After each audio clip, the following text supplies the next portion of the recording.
To blame? There's not a simple answer, but let's try to understand the situation better using this book, Drink, by Professor David Nutt.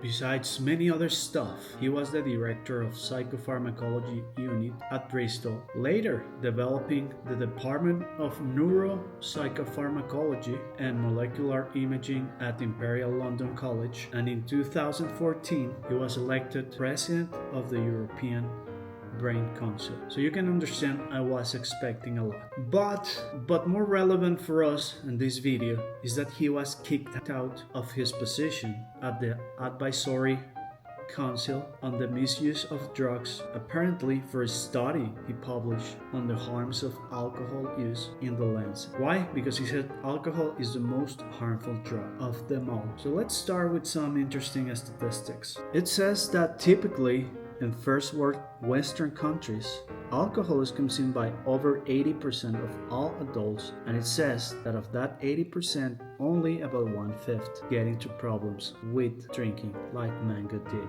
But as we can see at the streaming party, the people who are getting into trouble with alcohol have a great impact on others, especially friends and family. He says that alcohol is linked to many illnesses, road traffic accidents, loss of work. For example, Mango, he was let go from his sponsors. He was banned for streaming with that group.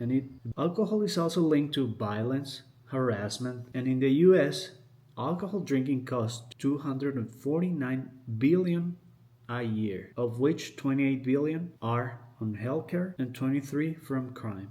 He says that alcohol causes more than 5% of the global disease burden. It's estimated that alcohol contributes to 80,000 premature deaths in the US only. So just imagine all the suffering, all the families who wouldn't be destroyed if alcohol didn't exist. I'm just saying imagine it. I'm not against alcohol. You can do whatever you want. I don't drink for a long time. I haven't. But, it's so common that I bet that if you're seeing this video, you know of someone who's been harmed by alcohol in any way. So David co-wrote 3 scientific papers between 2010 and 2019 that show that alcohol is the most harmful drug in the UK, Europe, Australia, the US, and probably all of the Western world. And it's my experience setting here too. And something interesting that we can learn is the standard drinks. What does it mean to have 1 or 2 or 3 standard drinks? And he says that in the US, the measurement used to count alcohol consumption is equal to 14 grams, which means 0.6 ounces of pure alcohol. And this amount of pure alcohol is typically found in 12 ounces of beer, 8 ounces of malt liquor, 5 ounces of wine, and 1.5 ounces of a shot of 40% alcohol content. And even if you're drinking the recommended amount or even less standard drinks, you need to know, he says that you need to know that it's harming you. There is no safe amount of alcohol. There is no beneficial amount of alcohol. And he says that if it was discovered today, it wouldn't be approved for consumption. She says that if you apply standard food criteria for alcohol, the safe amount will be 1 glass in a year. So like this video if you drink more than that. And you may say, I deserve it, I enjoy it, I work hard. But why would you deserve to drink poison? He said, I like the taste. Well, you don't. You learned to like the taste. And it's not because of the taste, it's because of the feeling. He says that at the beginning, alcohol doesn't taste good. You can see any kid trying it, or maybe you remember the first time you try alcohol. It wasn't nice. But soon enough, our brain starts to learn this taste comes with relaxing, with feeling warm, good feelings, being more sociable. So once those good feelings get associated with the taste, the smell, and the context, we start to like the taste. So think about that. For me, the most interesting aspect is the effects on the brain and how they explain what happens when we drink. For example, some people get blackouts and they say, I was unconscious. And it's not that you were unconscious, you just don't remember. Because what happens is that alcohol messes up with the hippocampus, which is a part of the brain mainly responsible for turning short memory into long-term memory. So it's not that you were unconscious, it's just that you didn't form any memories of that moment. Also, why do you become crazy, why you dance, why you become more sociable? It's because one of the first parts of the brain that get affected by alcohol of the prefrontal cortex, just behind the eyes, and it's the part of the brain that makes us human, that makes us don't do whatever we feel like doing. I guess the part of the brain that give us shame and help us fit in the society. So it's like if we become babies, but with different and more horrible instincts. And the other thing that happens is that we fell down. Why does that happen? Not because the cerebellum, which is responsible for equilibrium and movement and stuff like that. And the reason for this to happen is because alcohol works mainly with two neurotransmitters. The main neurotransmitters of the brain is glutamate, the main excitatory neurotransmitter responsible for memory and whatever, and GABA. Let's see if I can say it. Gamma aminobutyric acid, which is the main inhibitor. So alcohol works a lot with GABA. That's why you get like drowsy and sleepy. And if you take it for big quantities, you can get like stop breathing because your muscles get inhibited. That's why I think it's a body protection to throw up when we drink a lot because our body's trying to save us. So to me, that tells me that it's been consumed for a lot of years, for thousands or hundreds of thousands of years, maybe even millions of years. So we have this adaptation to survive. Oh, this is one of the paradoxes of alcohol. You may say, okay, I'm just gonna drink one or two. But the problem is that the prefrontal cortex is the first thing to go when we drink. So you lose your responsibility. You lose your ability to say enough. So you keep drinking, you keep getting worse. And of course, it's some people, because of genetics, are more propense for this to happen. But yeah, that's the reason.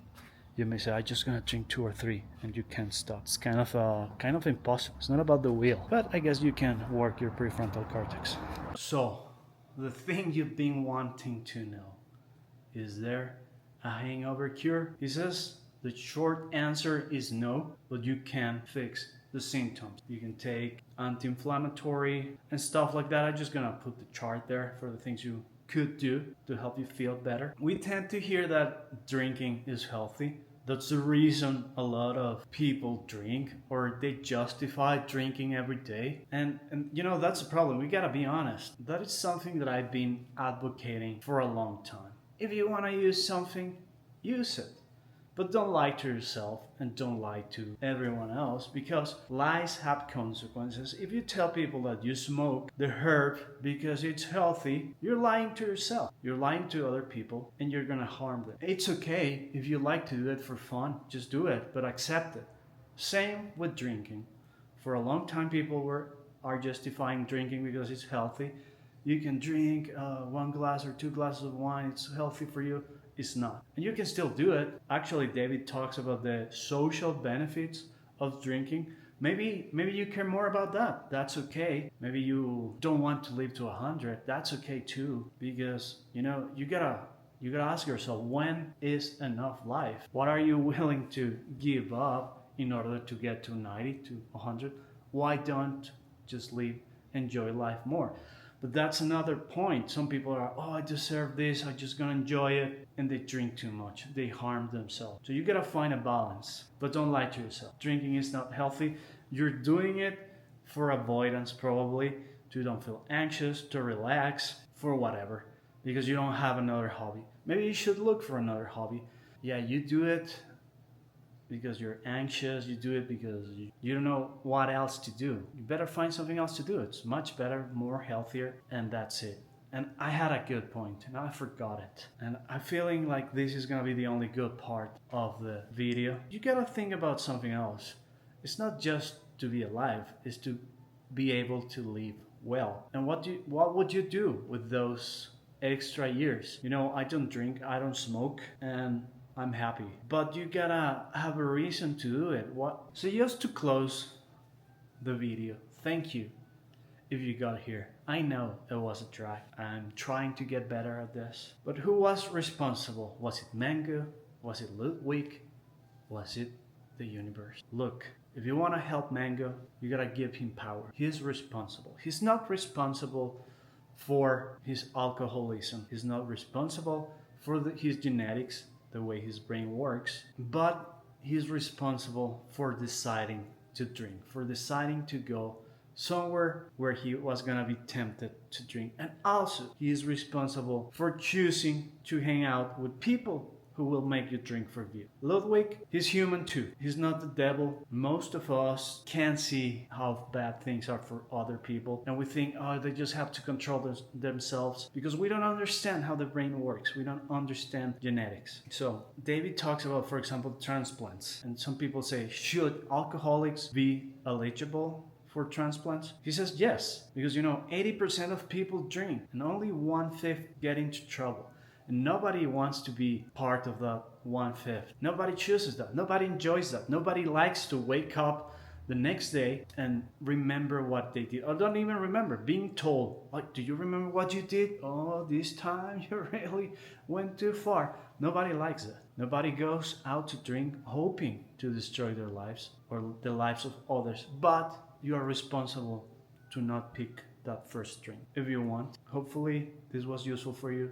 And subscribe for more book reviews and my opinion. So I just want to close with the most interesting fact, in my opinion, and it's tolerance, which means that you adapt to a substance. Tolerance is when your body and your brain adapt to living with new levels of substance. So with alcohol, for example, you can drink more without getting drunk. But then suddenly there's this spike.